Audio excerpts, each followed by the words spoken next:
Alors, je passe tout de suite à notre troisième participante, qui est la professeure Nejat Mourtar, que je connais depuis longtemps, donc parce qu'on fait partie des anciens un peu de cette faculté. Et elle nous vient du domaine de la science et elle a un parcours atypique.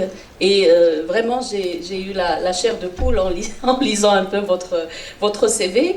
Nejat Mourtar a débuté sa carrière professionnelle à l'université Ibn Tufayl en tant qu'enseignante-chercheur pendant plus de 20 ans, et plus particulièrement à la fac des sciences au département de biologie. Elle était parmi les pionnières et les pionniers de cette faculté. Elle a toujours été au service de ses étudiants, doctorants, pour les accompagner et les amener à bon port. Elle a débuté son parcours académique à l'université Mohammed V de Rabat, et je tiens à saluer le président de l'université. Excusez-moi le de tout à l'heure, donc je me rattrape. Donc, Monsieur le Président de l'Université Mohammed V, bienvenue. Nejat Mourtar est allée ensuite en France pour décrocher un doctorat en sciences des aliments à l'Université de Dijon, avant d'obtenir un doctorat en nutrition et en endocrinologie à l'Université Laval du Canada, et de suivre ensuite une formation postdoctorale à l'Université Johns Hopkins aux États-Unis. Elle est parvenue à signer une belle success story marocaine dans les arcanes des institutions onusiennes. Cette native de Taounet, donc vous partagez le même, le même lieu, donc cette native de Taounet a réussi grâce à sa patience, son abnégation et sa forte volonté à bâtir une carrière scientifique et académique qui l'a propulsée vers les fonctions internationales de haut rang.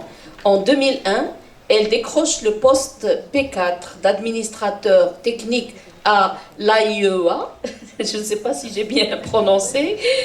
En 2005, cette équipe a reçu le prix Nobel. Donc notre amie Nejat fait partie de cette équipe qui a reçu le prix Nobel, et on la félicite pour ça, et ça nous honore.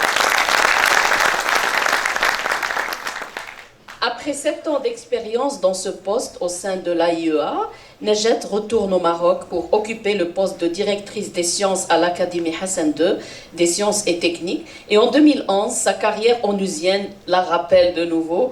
En effet, je crois qu'on a eu la chance de vous avoir entre deux voyages. En effet, en 2011, elle décroche le poste P5 de responsable de la section des études écologiques liées à la nutrition et à la santé, une expérience qui lui a permis de soutenir et d'accompagner un grand nombre de pays à travers le monde. Comme on dit en autrichien, son Das Leitmotiv. Je ne connais pas mais je ne sais pas si j'ai bien prononcé. Donc, motif directeur. Et de transformer les challenges en opportunités. Et en 2014, elle postule pour le poste D2 de directrice de la division Asie-Pacifique à la direction de la coopération technique de l'AIEA. Elle occupera ce poste pendant 4 ans. L'année 2019 viendra couronner son parcours à l'agence onusienne avec sa nomination au poste de directrice générale adjointe chargée des sciences et des applications nucléaires à l'AIEA. Depuis la création de l'AIEA, elle est la première femme au monde à occuper ce poste. C'est une fierté pour le Maroc, pour l'Afrique, pour toutes les femmes tout court. C'est un modèle pour toutes les jeunes étudiantes, peu importe leur statut social, et qui veulent transformer les challenges en opportunités. Bravo pour ce parcours, et je vous donne à vous la parole.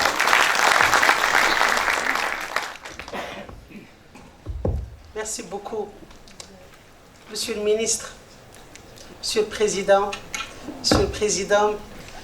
Messieurs les directeurs des institutions, mes chers collègues et mes amis, mes étudiants et mes étudiantes, je suis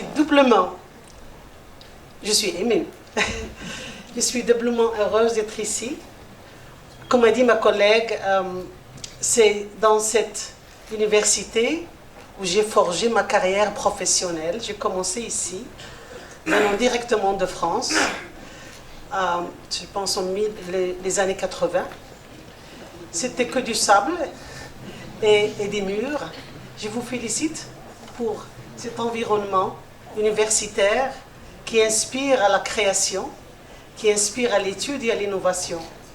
Et je vous félicite aussi, je vous envie les étudiants et les étudiantes, je vous encourage à y participer et à contribuer à l'épanouissement de cet environnement si beau. Et contribuer, comme a dit Monsieur le ministre, on étudie pour avoir des diplômes, mettre dans la poche, mais c'est pas assez. Il faut forger la personnalité. On forge la personnalité par l'interaction, par la participation, par l'affrontement. Participez à ce milieu universitaire. Il y a parmi vous des poètes, des musiciens, des peintres.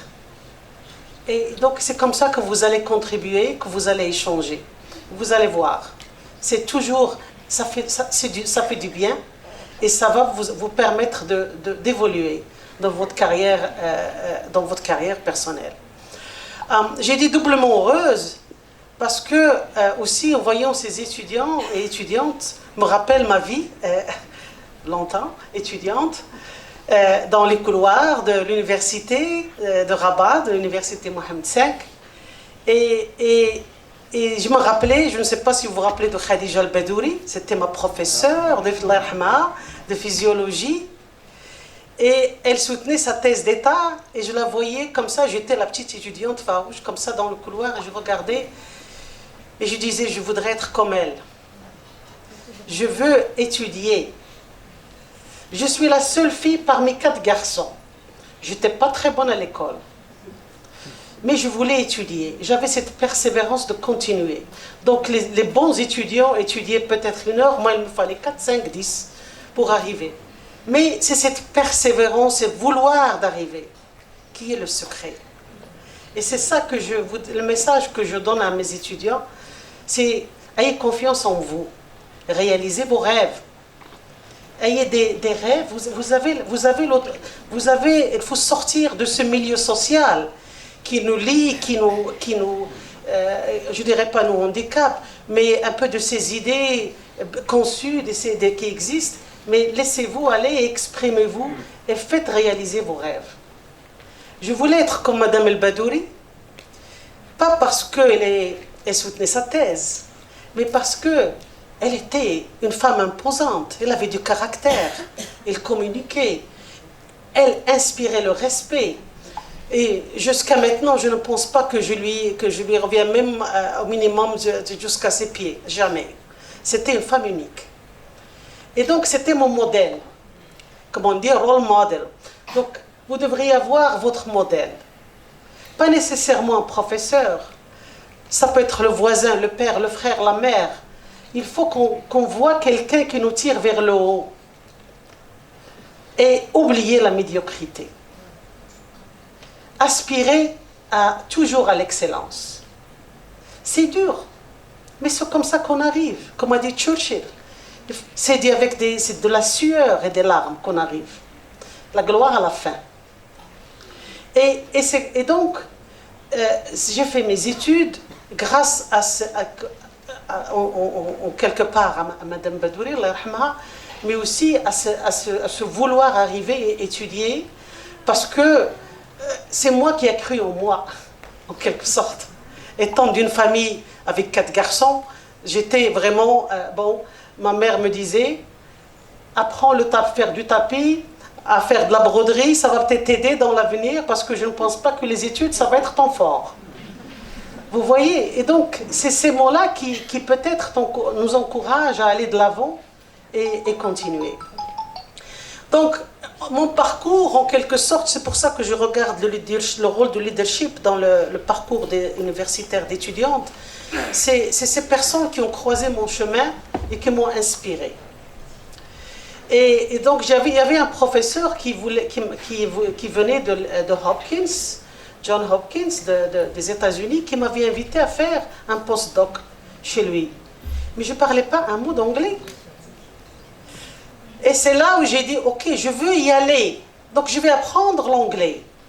J'étais mère de 2 enfants jumeaux. Ils étaient à la maison. Je les faisais dormir. m'intéressais et j'apprenais l'anglais. J'ai raté mon premier examen, mais je croyais toujours à une autre chance. J'ai passé le deuxième examen et j'ai passé. J'ai eu le Fulbright et je suis partie aux États-Unis. Donc, et c'était un autre monde et ça a continué à forger ma personnalité. Ensuite, je voulais, comme a dit madame, je voulais aller donc voir, appliquer à des postes onusiens, donc l'OMS, l'UNICEF, parce que je faisais de la nutrition et de la santé humaine. Mais mon mari a vu un poste à l'Agence internationale à l'énergie atomique, qui était exactement le même poste que c'était le profil, mon profil. Je ne connaissais pas l'agence, je ne connaissais pas Vienne, je ne parlais pas l'allemand. Et j'avais une famille. Et malgré ça, donc là aussi, vous avez dit tout à l'heure qu'il faut l'environnement. Il faut qu'il y ait une famille qui vous encourage et qui vous pousse, ou la communauté, ou le milieu universitaire. Ma famille m'a encouragé, mon mari m'a encouragé, et donc j'ai appliqué à ce poste. Et je l'ai eu, je suis partie, officier technique, je ne connaissais rien du nucléaire, mais j'étais dans ce programme de nutrition, l'application des techniques nucléaires à la nutrition.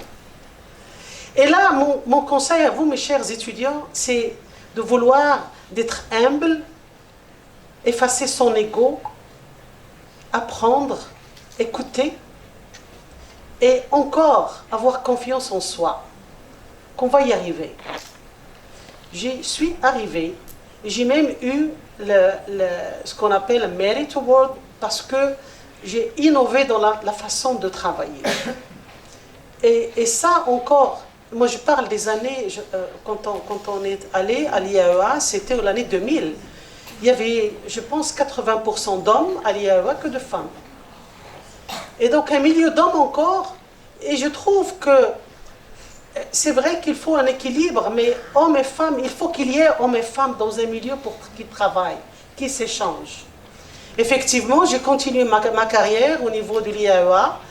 Je suis rentrée au Maroc, j'ai travaillé à l'Académie des sciences, à l'Académie Hassan des sciences et techniques, qui encore, c'était une grande expérience. J'ai rencontré des grandes dames et grands hommes qui m'ont forgé encore mon expérience. Et donc, c'est ce changement, ce parcours, c'est sortir de son confort et de cette terre battue pour explorer le monde qui forge notre personnalité. Je n'ai pas eu peur d'appliquer à d'autres positions au niveau de l'IAEA.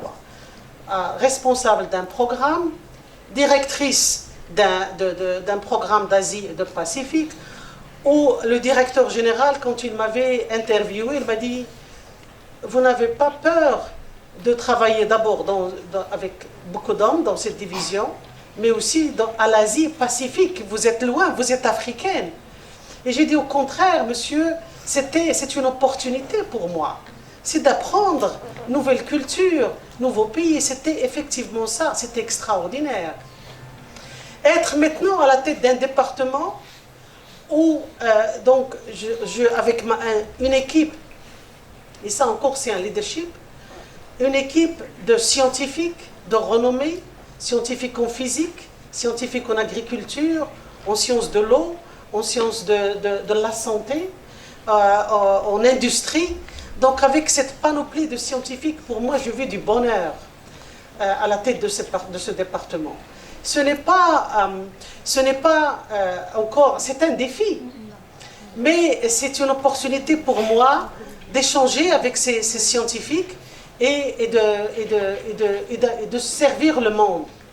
Notre département, lors du Covid-19, a servi, entre autres le Maroc, et 130 pays pour lutter contre le Covid-19 en leur donnant de nouveaux kits d'analyse de Covid-19, par exemple.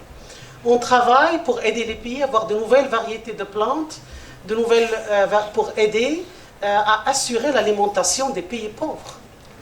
La semaine dernière, j'étais à Dakar où on présentait nos résultats, on utilisait les technologies nucléaires pour aider les pays à gérer mieux leurs ressources en eau.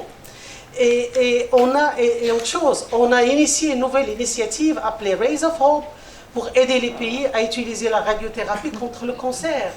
Et donc, c'est ce domaine-là que je me dis, oh, mon esprit est toujours jeune. Je n'ai pas l'air si jeune que ça, mais je suis toujours jeune dans ma tête. Et en vous voyant comme ça me rend encore plus jeune. Je suis d'accord, monsieur le ministre, que leadership, talking about leadership, c'est une initiative et je suis honorée de faire ma part, comme disait le colibri. Mais je pense qu'on a tous une responsabilité de travailler envers un monde d'hommes et de femmes. On a besoin d'hommes et de femmes équilibrés, où on donne de l'espace à chaque homme et à chaque femme de s'exprimer et de contribuer. On a besoin d'hommes et de femmes pour le développement de notre pays. On a besoin du savoir. On est dans un domaine où la technologie évolue toutes les 24 heures. On a besoin d'esprits innovants, esprits intellectuels qui sont ouverts et qui peuvent s'impliquer dans ce domaine-là. Monsieur le ministre, à l'agence, notre directeur général, il a dit en 2025, on veut 50% d'hommes et 50% de femmes. Il nous a obligés à chaque département de faire une stratégie, de former. On a une bourse qui s'appelle Marie Curie, où chaque année, on donne une bourse à 100 femmes, 100 jeunes filles, pour aller étudier les sciences. Pas nécessairement le nucléaire, la physique nucléaire, mais les techniques nucléaires pour les applications dans tous les domaines. Et donc, on a besoin de savoir d'abord être informé, qu'est-ce qui se passe ailleurs, encourager nos filles, nos jeunes étudiants et étudiantes à appliquer. Ça me déçoit que je ne vois pas beaucoup de Marocaines chaque année. On a à peine 1 ou 2 dans les 100 Marocaines qui appliquent chaque année à ces bourses-là. Et je suis là, monsieur le ministre, mes chers collègues, monsieur le président, pour aussi contribuer et travailler avec vous main dans la main pour nos filles. Nos filles, non seulement ici à l'université, même partout dans le Maroc. Madame a dit à l'école, je suis d'accord, il faut commencer à l'école. Il faut commencer par l'enseignant, par le maître. Tout le monde doit être sensibilisé. On a tous une responsabilité. Je vous remercie. Merci infiniment, Madame Nejat Mokhtar, pour ce modèle de leadership et de réussite aussi, une success story, comme vous l'avez dit, comme, je ne sais pas, la biographie qui m'est arrivée avec success story, une véritable success story. Merci infiniment pour ce que vous faites et pour ce que vous allez faire. Parce que nos étudiantes, maintenant, elles sont à l'écoute et elles vont peut-être arriver chez vous.